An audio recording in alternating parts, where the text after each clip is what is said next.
आज की जो वीडियो है इसका मकसद है कि कैटफिश के बारे में, कैटफिश को कितनी फीड दी जाए, किस परसेंटेज से दी जाए, दिन में कितनी बार दी जाए और कितने सीड को कितने ग्राम फीड चाहिए। इसी तरह कॉमन कार्प्स में कितने ग्राम का बच्चा हो उसको कितने ग्राम फीड दी जाएगी और दिन में कितनी बार दी जाएगी। तीसरा ये है कि तिलापिया को कितनी फीड दी जाए, उसके वजन के हिसाब से दिन में कितनी बार दी जाए। 600 ग्राम का बच्चा हो जाए, 400 का हो जाए, उसको कितनी फीड दी जाए। आज की वीडियो इसके बारे में तफसीलन एक्सप्लेन किया गया। बिस्मिल्लाहिर्रहमानिर्रहीम, अस्सलाम वालेकुम। उम्मीद है सब भाई किसान जो फिश फार्मिंग से ताल्लुक़ रखते हैं खैरियत से होंगे और अच्छा कर रहे होंगे अपनी लाइफ में। उन्होंने मुनाफा भी कमाया होगा क्योंकि सीजन एंड होने के करीब है तकरीबन, और कुछ भाइयों ने नुकसान भी उठाया होगा क्योंकि इस बार मार्केट में फ्लक्चुएशन काफ़ी ज़्यादा रही है, डिमांड एंड सप्लाई का काफ़ी गैप रहा है, उसकी वजह से मुनाफा जो है वो कम हो गया। तो इस चीज़ से घबराना नहीं है, कारोबार है, कारोबार में ऊंच नीच आती रहती है। मैंने वीडियो का सिलसिला बड़ी तफसीलन एक्सप्लेन किया, इसमें पूरी कोशिश की है कि आपको अच्छे से अच्छा और बेहतरीन से बेहतरीन नॉलेज प्रोवाइड करूं, और इसका रिस्पांस भी बहुत अच्छा मिल रहा है। बहुत सारे फार्मर्स खुश हैं कि उन्हें एक प्लेटफॉर्म मिला है जहाँ से वो अपनी जो बात वो पूछ सकते हैं बगैर किसी मसले मसाइल के, और नए फार्मर्स को बहुत ज़्यादा हेल्प हो रही है। तो मुझे इस चीज़ की पर्सनली बहुत खुशी हुई कि एटलीस्ट इन फार्मर्स के लिए ऐसा प्लेटफॉर्म आ गया कि जहाँ पर वो अपने आइडियाज़ डिस्कस भी कर लेते हैं। अमूमन मेरी ग्रुप में डिस्कशन चलती रहती है, व्हाट्सएप का ग्रुप, अगर आपने ज्वाइन नहीं किया तो स्क्रीन पर नंबर आ रहा होगा, आप इसके ज़रिए ज्वाइन कर सकते हैं। मैं पूरी कोशिश करता हूँ तो उसमें रिप्लाई करने की, ठीक है। तो आज की वीडियो का मकसद ये था कि बहुत सारे फार्मर्स भाई ने पूछा था कि कैटफिश के बारे में आप कुछ ज़्यादा एक्सप्लेन कर दें। हम करना चाहते हैं सोल के बारे में, मल्ली के बारे में, इनको कितनी परसेंटेज से फीड दी जाए अगर हम इसको ऊपर से फीड डालें, ठीक है, और तिलापिया के बारे में या कॉमन कार्प्स के बारे में। तो हम उसके बारे में तफसीलन डिस्कस करते हैं। और आपकी स्क्रीन पर जो है अब आ रही होगी एक शीट आ रही है, उसके ऊपर पूरी डिटेल्स लिखे, मैं आपको वन बाय वन एक्सप्लेन करता चला जाता हूँ।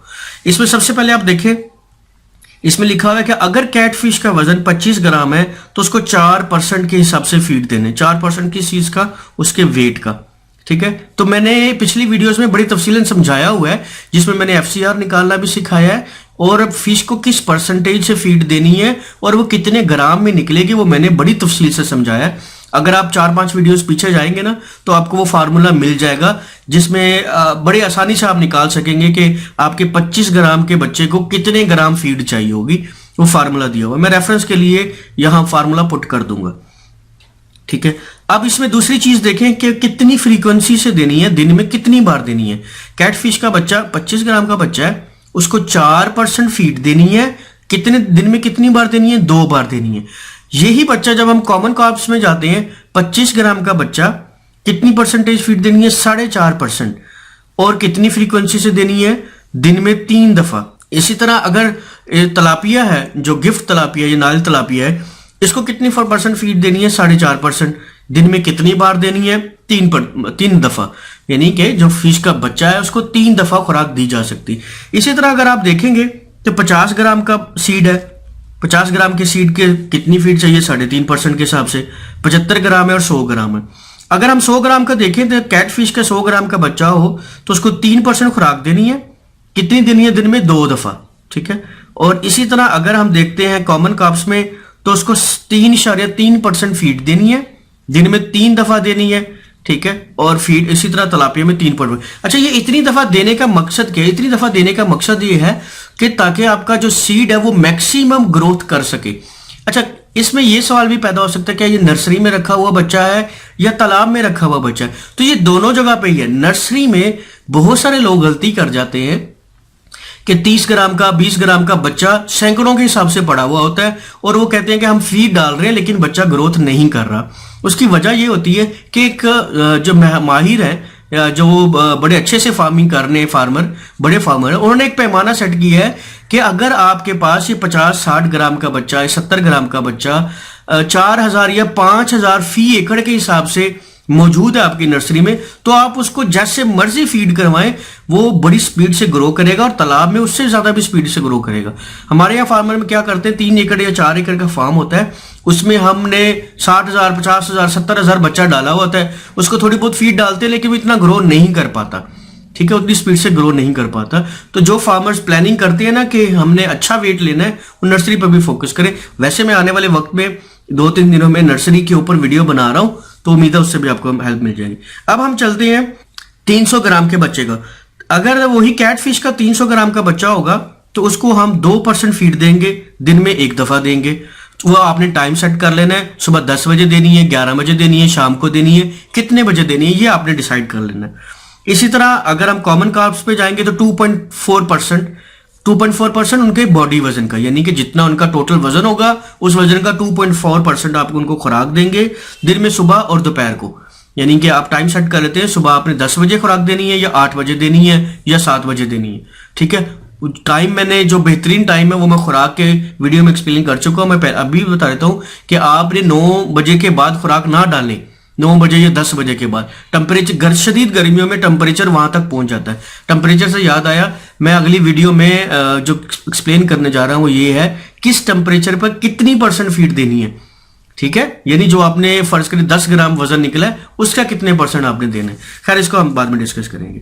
इसी तरह तलापिया के बारे में बात करें तो वो उसका 300 ग्राम का बच्चा अगर हो जाए या सीड का जो वजन है 300 ग्राम हो जाए तो उसको 2.3% के हिसाब से फीड देनी है। और कितनी दफा देनी है? दिन में 2 दफा। अच्छा, ये जरूरी नहीं है कि आपने दिन में 2 बार, लिखा हुआ है 2 बार देनी है, 4 बार देनी है, आपकी मर्जी। आपने अपना बजट सेट करना है, उस हिसाब से फीड करवानी है। ये जो फीड दी जाती है, एक तो इसका मकसद ये होता है कि आपने टारगेट मैक्सिमम ग्रोथ का रखा हुआ होता है और आप सारी चीजों को पूरा कर रहे होते हैं ताकि आप अपना मतलूबा वजन हासिल कर सके।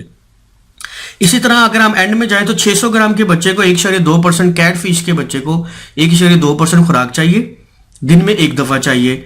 जबकि कॉमन कार्ब्स के बच्चे को, इस 600 ग्राम के बच्चे को 1.4% खुराक चाहिए उसके बॉडी वजन का, और दिन में 2 दफा खुराक डालें। और इसी तरह तलापिया के 1.4% खुराक चाहिए और दिन में 2 दफा चाहिए। ये जो कॉमन कार्ब्स है और तलापिया वगैरह है, इनको अमूमन फार्मर 2 बार ही दिन में डालता है। अच्छा, इसमें बहुत सारे फार्मर्स ने बहुत सारे सवाल पूछे हैं। उनमें से सबसे कॉमन सवाल ये है कि क्या हम इसके अलावा भी कोई फीड दे सकते हैं। बहुत सारी फीड्स हैं, आप दे सकते हैं, लेकिन आप फिर उसकी एक्सपेक्टेशन भी उसी तरह रखते हैं। फर्ज करें आप अपने साथ वाले फार्मर को देख रहे हैं कि वो फला 2-3 इंग्रेडिएंट्स डाल के, सोयाबीन और ये सारी चीजें डालकर, 2-3 चीजें डालकर वो वजन ले रहे हैं, तो आपने उसकी एवरेज चेक करनी है कि उसकी एवरेज क्या निकली है। ठीक है, किसी की सुनी सुनाई पे बात पर ना रहिएगा। तो आपने ये सारी चीजें देखनी है। ऑब्वियसली जब आप फीड डालेंगे जिसमें फिश मील और सारे प्रोटीन्स पूरे होंगे तो उसकी ग्रोथ एक जो है वो एवरेज % से ज्यादा होगी। जैसे हम जानवरों में देखते हैं, जैसे हम मुर्गियों में देखते हैं, जैसे हम किसी भी चीज में देखते हैं, जहां आप प्रॉपर खुराक देते हैं वहां पर उसका वजन जो है वो बहुत अच्छा हासिल हो जाता है।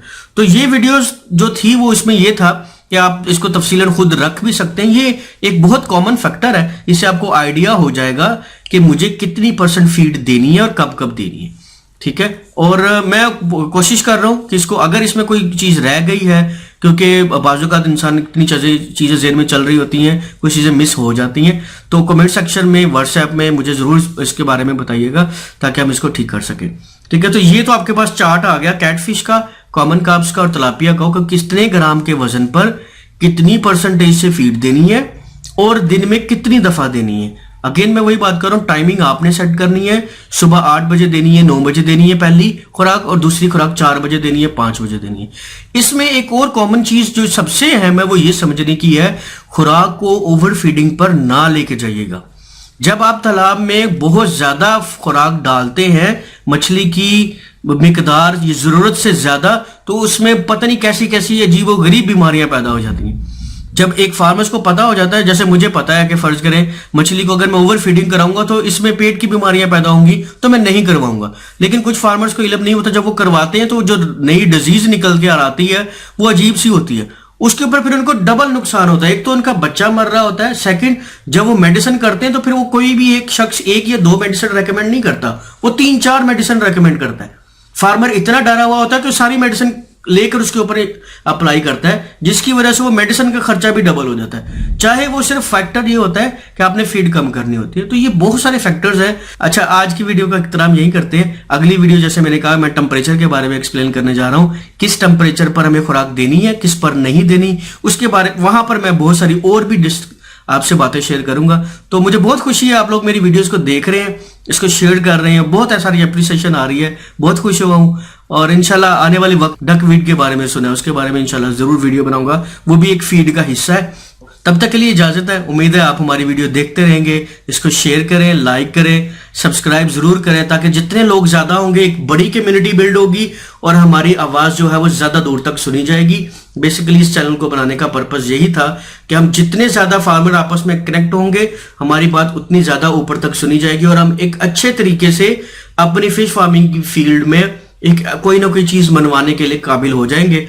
ठीक है, उम्मीद आपको मेरी बात समझ आ गई होगी। सो लाइक करें, शेयर करें, सब्सक्राइब करें, सपोर्ट करें, कमेंट जरूर किया करें, ताकि दूसरों को भी, आने वाले फार्मर्स को हेल्प मिल सके।